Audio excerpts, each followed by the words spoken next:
प्रीतमपुर नाम का एक गांव था और उस गांव में एक बहुत ही गरीब परिवार रहता था।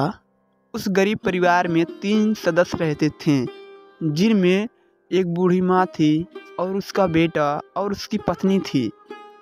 उसका बेटा अंधा था, देख नहीं सकता था, और बूढ़ी माँ का बेटा जो था वो गणेश भगवान का बहुत ही बड़ा भक्त था। वो लोग बहुत ही गरीब थे। उसकी माँ कहती थी, बेटे तुम भगवान गणेश जी से एक बार मांगना कि हमारे एक घर में पुत्र हो जाए।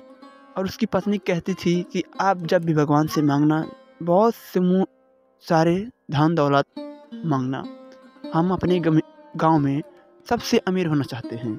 वो भगवान गणेश जी से वर मांगता है, कहता है भगवान मुझे वर दीजिए कि मैं अमीर हो जाऊं, मैं देख सकूं और मेरे एक पुत्र भी हो जाए।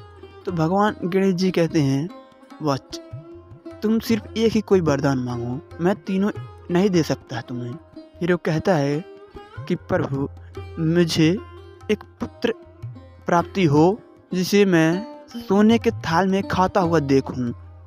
तो भगवान गणेश जी सोचे, इसके पुत्र तो ठीक है और सोने के थाल में तो वही खाएगा जिसका घर और घर के लोग बहुत ही अमीर होंगे, राजा परिवार के होंगे, और ये देखेगा कब जब ये तो अंधा है, इसीलिए इसे अंधा से मुक्त करना पड़ेगा, इसे देखने की रोशनी देनी पड़ेगी।